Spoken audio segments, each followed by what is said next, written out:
рощи березовой, на ночлег провожая рассвет перламутрово-розовый. Посмотреть, как откроют ресницы на озере лилии, и в прозрачной воде окунуться в глаза твои синие. Как же хочется сердцем, душой мне все это обнять. Разве можно у сына отчизны все это отнять? Разве можно у сына отчизны все это отнять?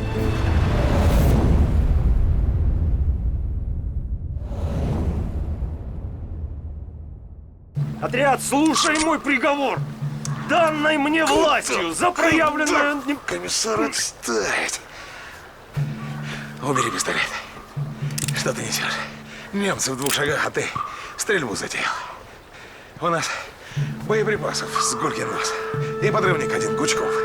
Разобрались бы без Гучкова. Отставить! Был приказ взорвать мост. План простой. В Сан-Франциско под видом Стэнли Либера к его невесте приедет наш двойник. И они сыграют свадьбу.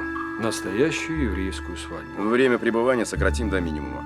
Курьер встретится с дельфином, получит чертежи, приборы, образцы урановой руды, передаст в консульство и все.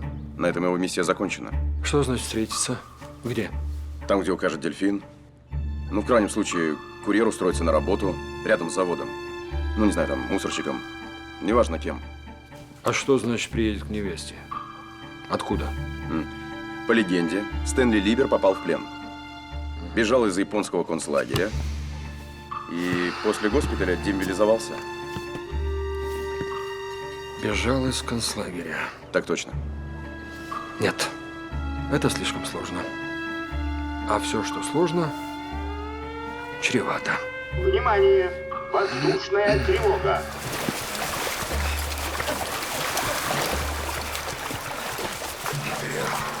Вперед! Не растягиваемся!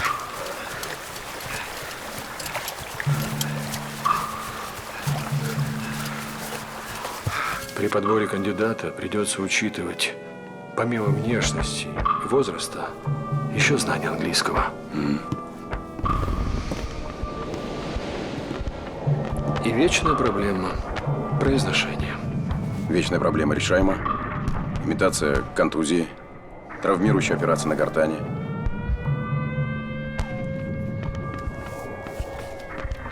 Ну, найдем мы похожих парней со знанием английского. Выберем лучшего. Хирурги ему лицо порежут, там, горло, гланды, миндалины. Но мы его с тобой в Америку сосылаем. Мирная, сытая страна, буржуазные соблазны. А времени на проверку нет. Будем искать среди наших, среди курсантов наших НКВД. Посмотрим военных переводчиков. Молодость для разведчика – смертельный недостаток. Молодой означает неопытный. Возможно, где-то есть надежный и способный паренек, английский знает в совершенстве, но похож на Стэнли Либера, как я, на Рузвельта. И есть абсолютная копия Стэнли Либера. Но дурак необучаемый и по-английски ни б, ни м, ни кукареку. Товарищ генерал-лейтенант, абсолютное сходство не потребуется. Отберем 30-40 кандидатов, выберем лучшего, подготовим его.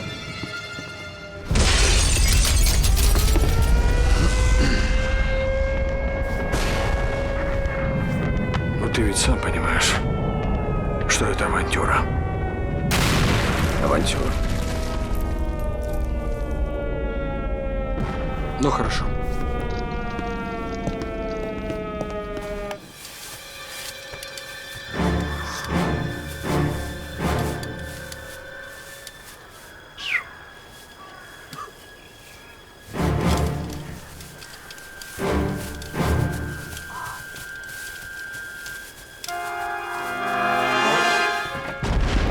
Что мы знаем о Дане Перске? Какова его цель? Хозяин ювелирного магазина хочет ускорить победу над Гитлером? Ну так, пожертвовал бы Красной Армией золото, бриллианты. Вот это я понимаю помощь. А то как-то все криво получается. Хочешь, чтобы Советский Союз, не обращая внимания на происки мировой буржуазии, победил фашизм? Все вранье на вранье. А до чего?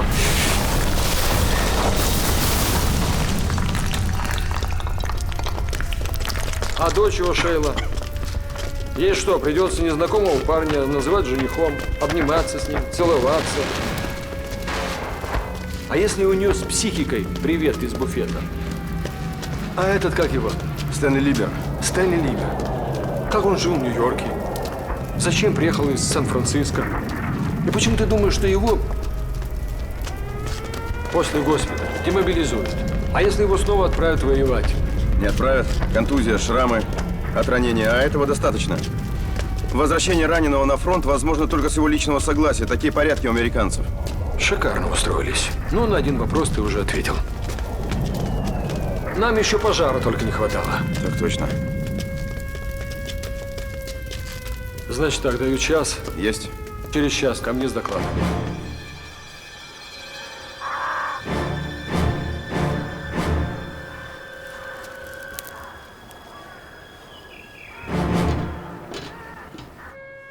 Мы определили цвет волос, цвет глаз, цвет кожи. Собрали физиопортрет. В общем, выделили самые главные черты, при которых родственники либо знакомые смогут его признать, ну и удалили черты второстепенные. Цвет глаз в нашем случае второстепенно. Команда была, ложись.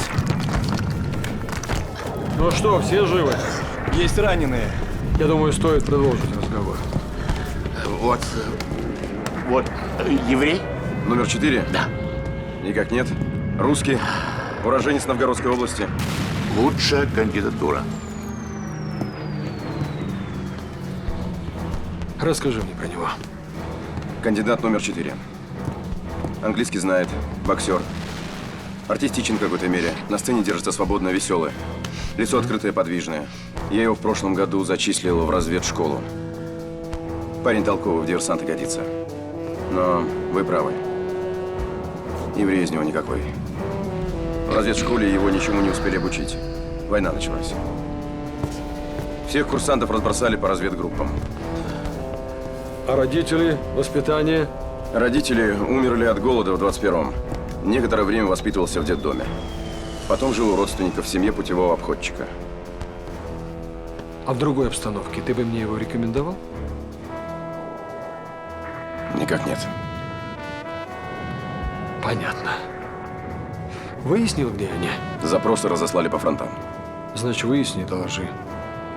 Будем вызывать в Москву всех. Есть.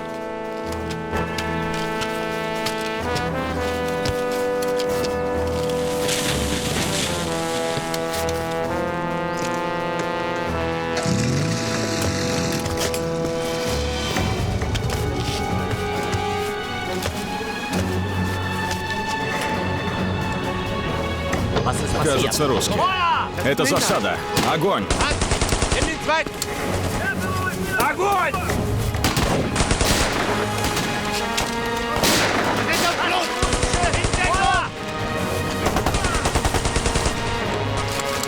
Пошли.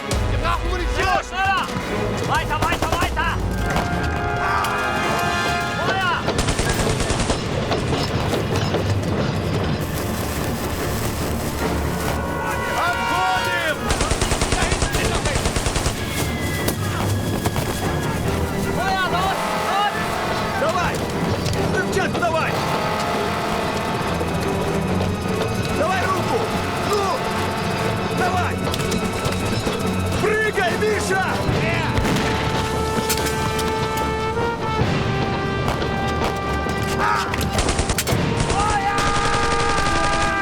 Беречь патроны! Колеса!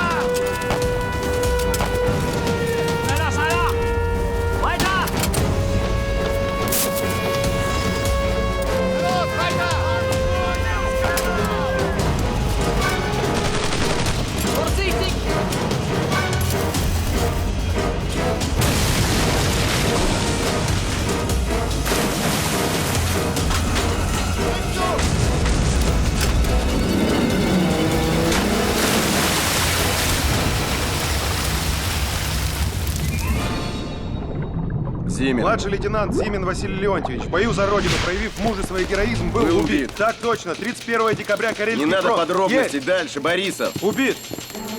Олейников. Пропал без вести. Демин. Расстрелян. Новиков. Убит. Мертвые мне зачем? Живые есть? Так точно. Гучков. Красноармеец Гучков Иван Георгиевич, Волховский фронт. Еще кто есть? Никак нет. 5 убиты, 3 без вести, 2 скончались от ранений. Доложи мне по Гучкову. Боец диверсионного отряда с 10 декабря находится за линией фронта на задании. Уже почти месяц, но в списках потерь его нет. Быстрее! Быстрее! Я сказал! Старшина!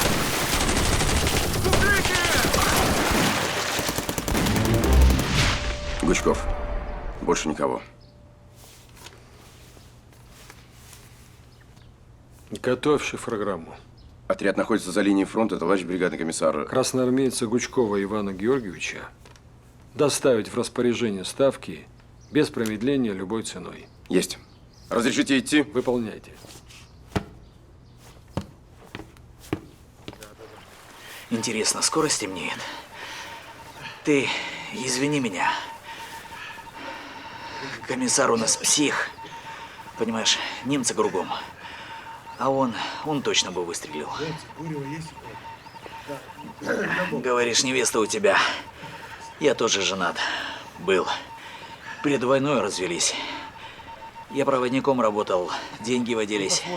Пассажирки, погулять любил. А теперь только понял. Дурак был. Спасибо. Детей нет. Могли быть, но дурак. Слушай, Иван, если ты меня простил, покажи хоть фото, из-за кого ты мне оплюху отвесил. Драться ты-то умеешь. Бегом, солдат! Красивая. Где сейчас? В Ленинграде. Да, тяжело сейчас там. Говорят, трупы не успевают с улицы убирать. Ничего. Она сильная, выдержит. Вот это и не Командир! подойти. Командир, немцы окружили. Живыми не уйти. Срочно, очень важно. Приказ ставки главнокомандующего. Занять сектор 3892 Д1. Красноармейца Гучкова Ивана Георгиевича передать в разведгруппу фронта. За неисполнение военный трибунал. Гучкова! Гучкова, так точно. Переспроси, зачем? Товарищ командир, я не уйду. Отставить. Товарищ командир, я отсюда без вас не уйду. Сказал отставить. Всем занять оборону! Товарищ майор! Пошли, пошли, пошли! Отставить Бегом! Гучков! Бегом! Бегом! Выполнять приказания! Товарищ комиссар, я не уйду. Гучков, ты что, не понимаешь? Если ты не выполнишь приказ, мы все пойдем под трибунал! Старшина, ко мне! Гучков, я сказал, выполняй! Товарищ комиссар, есть! Бегом!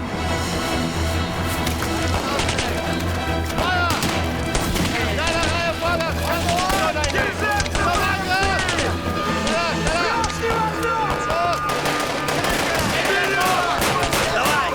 Саня, прикрой справа! Пошли, пошли, пошли! За Родину!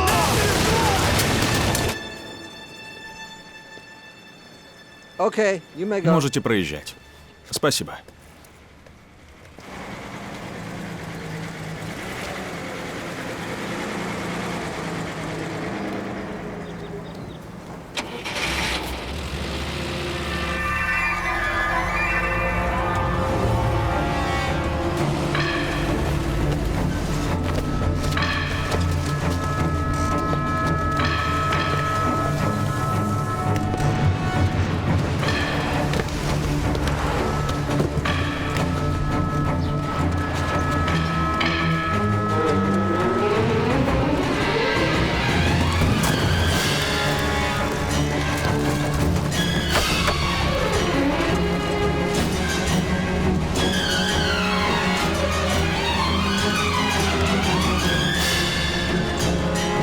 Давай налево через рынок.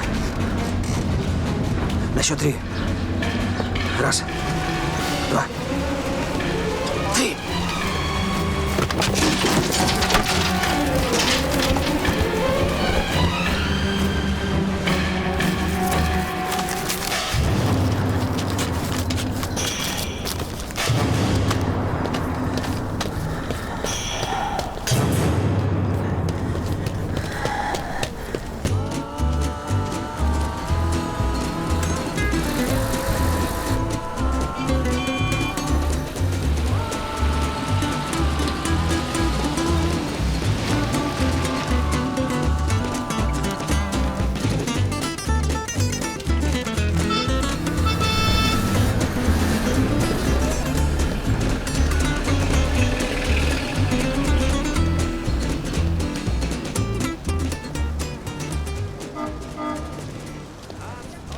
Это замечательная работа. За эту цену это просто...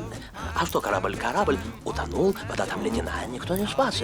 Шейла верит. А принеси портрет Стэнли. Вы понимаете, вас, наверное, послали узнать, что хочет этот старый еврей, вернее, сколько он хочет. Кстати, $250 за такую вещь, это правда смешно. А я вам скажу искренние слова. Понимаете, Советский Союз, он спасает не только евреев. Он спасает Америку, он спасает весь мир. А наш президент так не думает. Он так говорит, но он так не думает. Я думаю, что он боится Советской России еще больше, чем Гитлера. Если он увидит, что Советский Союз побеждает, пожалуй, он может объявить войну и Советской России. Типа у меня на язык. О, последний портрет Стэнли. Вот. Я прочитала статью в Сан-Франциско Хрониклс. Солдату удалось бежать из японского лагеря для пленных. Он украл лодку и уплыл домой, а советский корабль подобрал его. Ему дали орден за храбрость. Ну да, вот видите, такое тоже бывает. Женечка, покажи нам вот эти сережечки. Ага.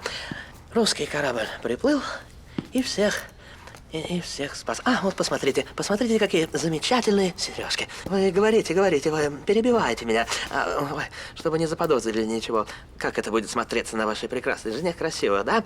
Нет, я не это имею в виду. 7 месяцев, хотя это тоже очень важно. Вы посмотрите. Я же понимаю, что советским гражданам совершенно невозможно просто так свободно гулять по Сан-Франциско. Вы уже скажите, с чем вы пришли? Так, да, $200. Я больше не приду, и не пытайтесь со мной встретиться.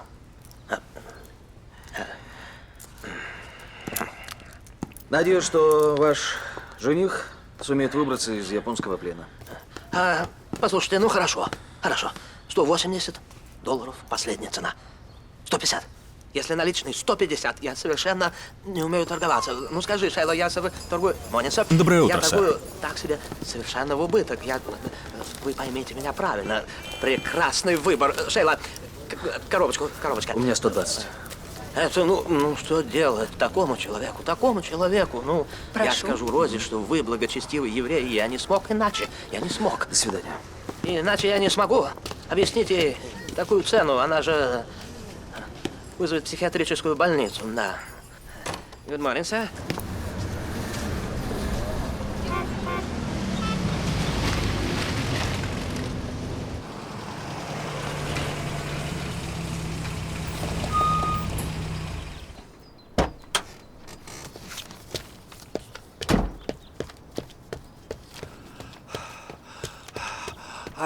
Я упустил его в еврейском квартале. Вот здесь.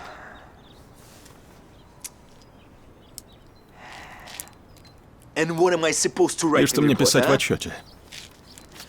Ну что за идиот? С неизвестной целью посетил неизвестные адреса, где встретился с неизвестными лицами, находился вне наблюдения 1 час 7 минут. Что я мог сделать? Он выпрыгнул, убежал. Через час опять каким-то образом оказался в машине. А почему не выпрыгнул ты? И не догнал его. Мне пришлось выбирать, автомобиль или человек. Я выбрал. Еще раз его потеряешь, подам рапорт, и ты вылетишь со службы. Поверь, так и будет. Идиот.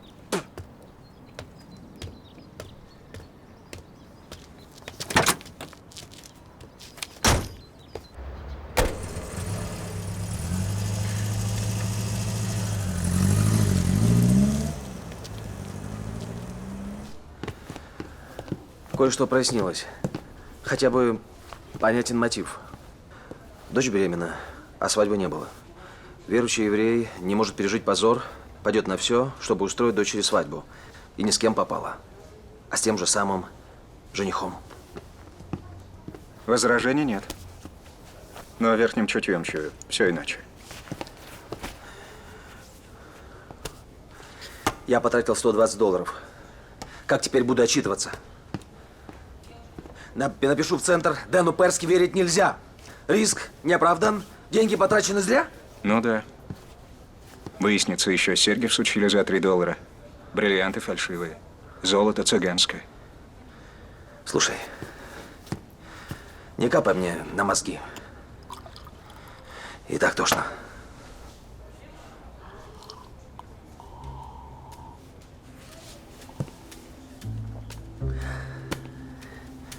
А может быть, все обойдется.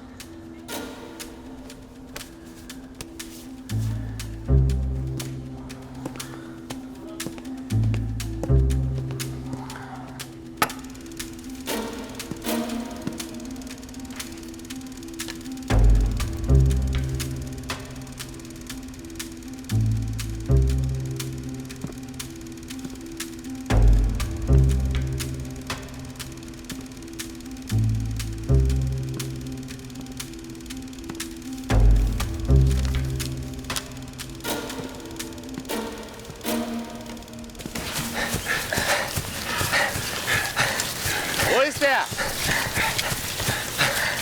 Schaut mal da hinten da! Los! Los! Holt die scheiß großen Schwein!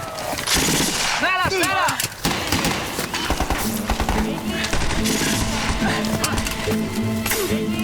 Засмотрюсь в облака, небо синее над головой.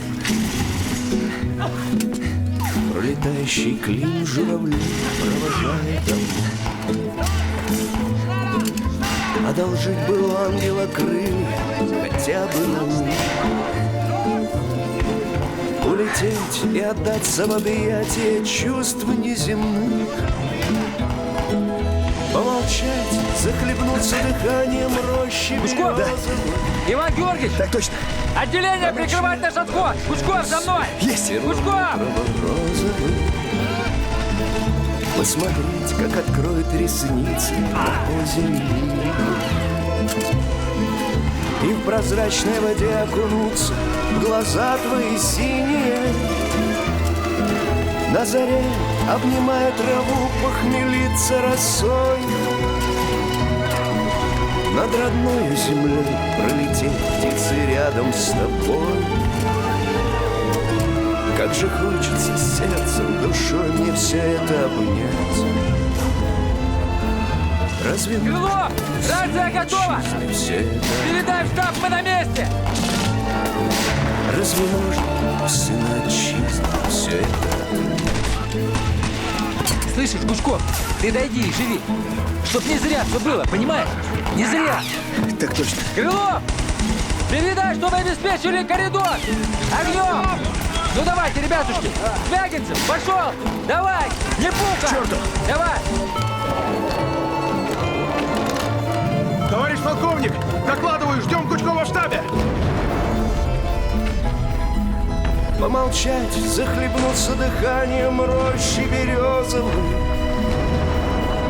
На ночлег, провожая рассвет перламутрово-розовый. Посмотреть, как откроет ресницы на озере лилии. И в прозрачной воде окунуться, глаза твои синие. Товарищ полковник, самолет прибыл, Гучков доставлен. Да, есть. Товарищ капитан, самолет к вылету готов. Взяли, побежали. Есть. Громче говорите! Покормить его надо, я сейчас суп принесу. Да какой суп? Ты что, не видишь, он еле живой. Срочно в самолет, вылетаем.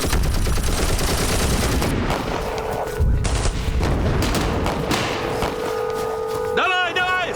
Сколько ты можешь взять на самолет? Только Гучков, один! Почему только Гучков? Они куда им? Нет, у меня приказ! Какой приказ? У меня приказ людей спасти! Давай заноси! Куда заноси? Меня под трибунал дадут! Да я тебя сейчас сам под трибунал отдам! Послушай, если они тут останутся, они все погибнут! Ты меня понял? Ладно, заноси, бегом! Разве можно у сына отчизны все это отнять? Разве можно у сына отчизны все это отнять?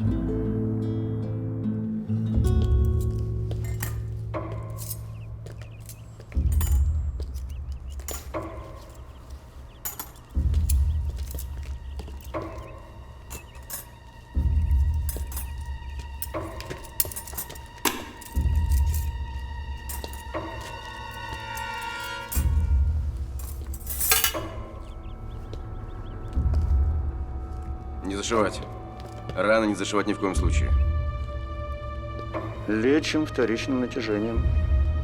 Зажим. Готов скальпель, кюветку, кантахом.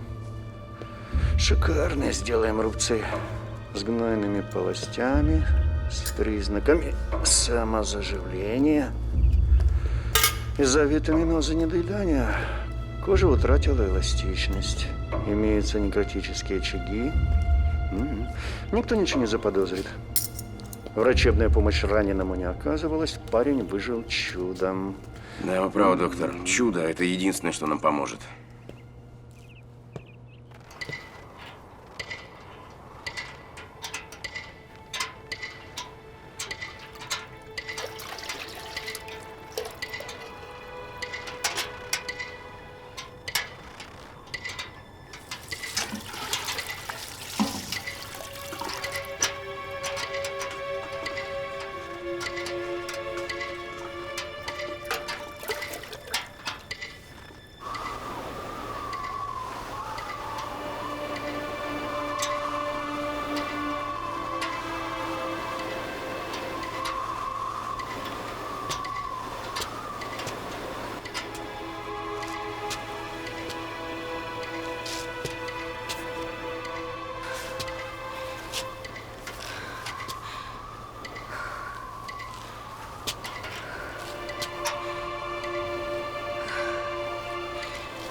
Насколько мы отстаем от вероятного противника?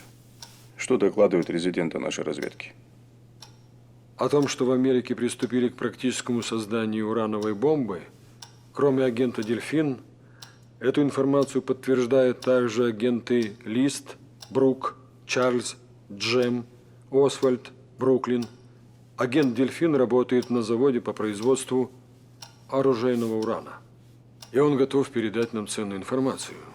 Но на сегодняшний день связь с агентом «Дельфин» утеряна. Нашу резидентуру блокируют американские спецслужбы. Мы готовим операцию по засылке курьера. Эта операция потребует особой сложности и осторожности. Я доложу товарищу Сталину. Михаил Ильич, обратите внимание, нос чуть вытянуть и глаза. Смотрите, должны быть колючие. Разрез глаз. Ага. А в целом сходство удовлетворительное. Товарищ генерал-лейтенант, хирурги хорошо поработали. Никаких швов, рваные раны. Неплохо получилось. Через неделю начнем с лицом работать. Вопросы есть еще? Нет. Свободны. А ты, майор, в Совнаркомеде. Там в архиве выясни, кто из наших ученых вел исследования по урану. Кто хоть что-нибудь сообщал об урановой бомбе. Всех найди. Не бойся ошибиться. Лучше шизофреника с вечным двигателем притащи в Москву, но никого не упусти. Ученые Курчатов, Маслов, Алиханов, Русинов, Неменов, Боголюбов, Щелкин, студент Кривцов, независимо друг от друга, подали по урановому оружию докладные записки и написали письма. У Маслова готов проект урановой бомбы. Он разработал конструкцию, технологию изготовления взрывчатого вещества, механизм подрыва. Студент? Так точно. Он написал письмо Сталину. В мирных целях мы взорвем урановой бомбой Эльбрус и щебенкой засыпем все грунтовые дороги страны. Советский Союз станет самым сильным государством в мире, войны больше не будет.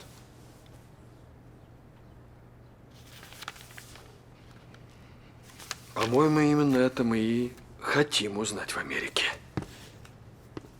А Маслов уже знает. Чертова бюрократия. У самих же все изобретено, придумано. Где Маслов сейчас? Нет его. Погиб в ополчении. Остальные? Боголюбов убит, Щелкин на фронте на передовой, а Кривцов командует зенитным орудием в Кронштадте. Готовьте шифрограммы. Есть. Прицел 40! Азимут 30! Есть прицел! Огонь! 40! Азимут 30!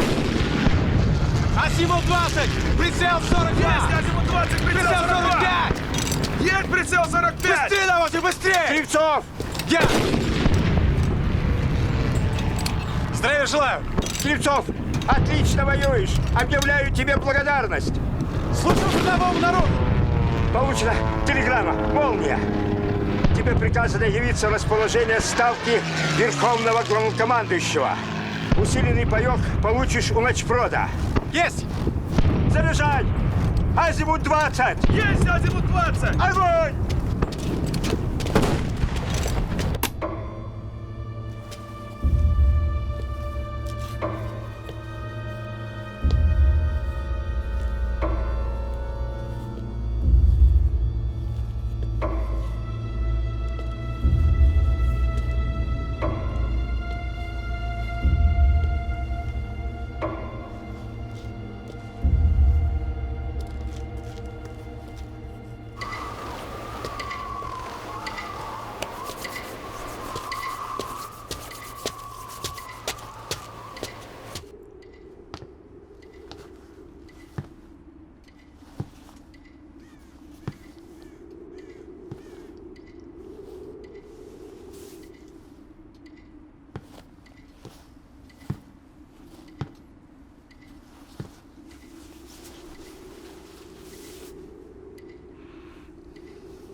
Давай, очнись, Лика.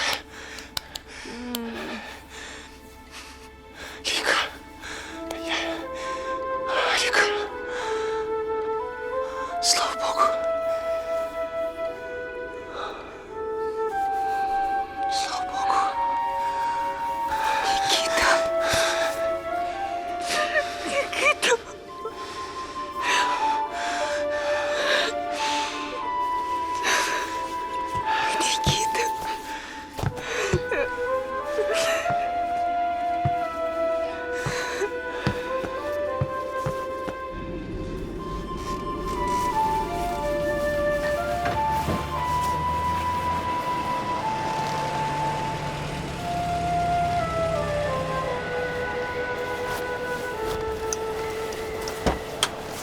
Ваши документы.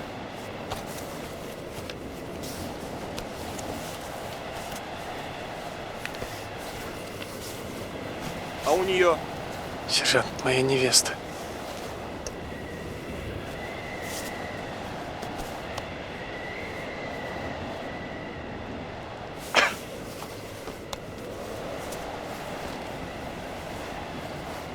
Пропускай.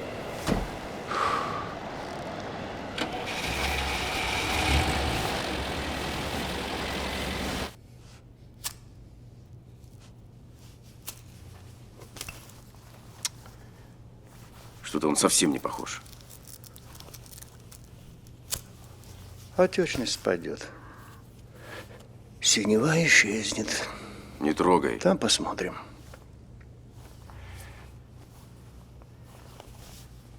Ты это просил? Спасибо.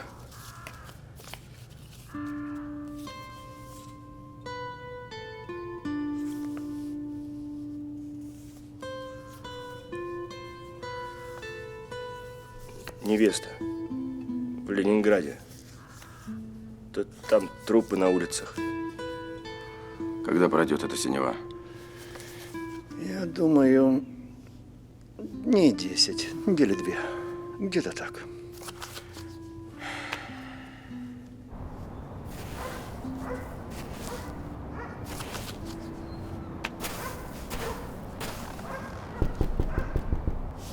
Открыто! Открыто! Что вы носите, а? Как угорелые. Мама, можно игрушки возить? Иди, Лизочка. Чего ты вылез? Зайди в комнату и дверь закрой. Сама закройся, а у тебя личка старая. Проходите. Дверь закрой! Проходите. Комната отдельная.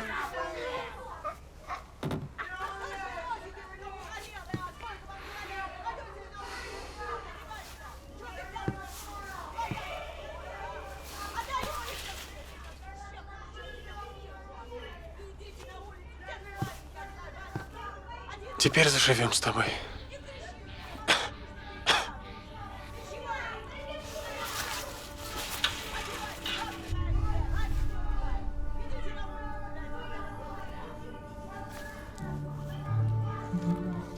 Ты на какой кровати спать будешь? На той или на этой?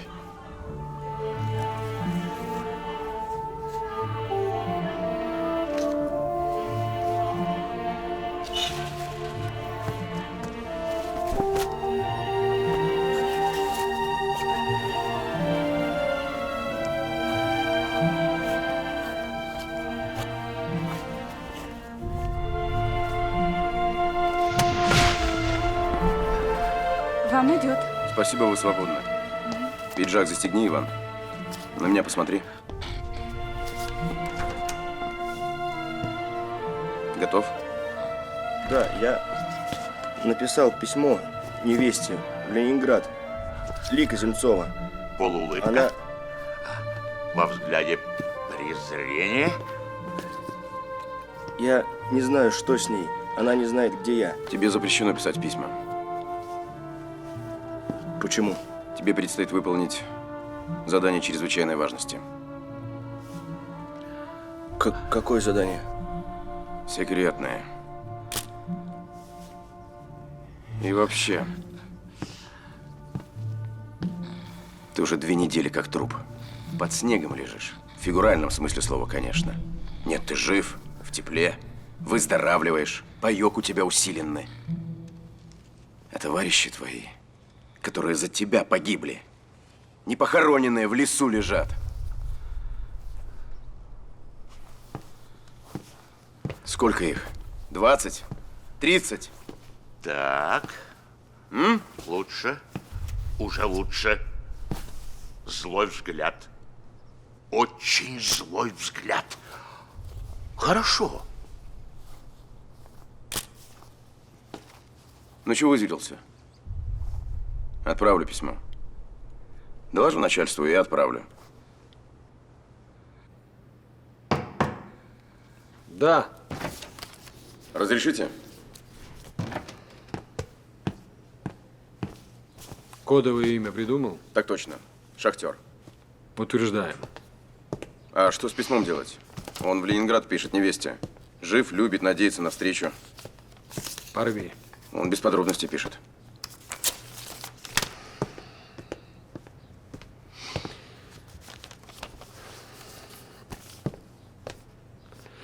Оформи свидетельство о смерти и зарегистрируй в Наркомате обороны. Есть. Операция сложная. Нельзя в результате получить груду устаревшего хлама. Поэтому сейчас ты выяснишь, что знают ученые, чего не знают, И что хотят узнать. Понял? Так точно.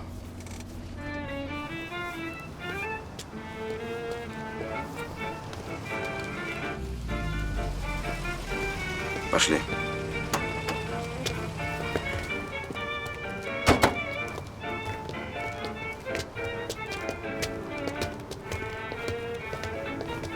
На, одень. Что это? Ты можешь встретить знакомых. Не забывай, ты умер.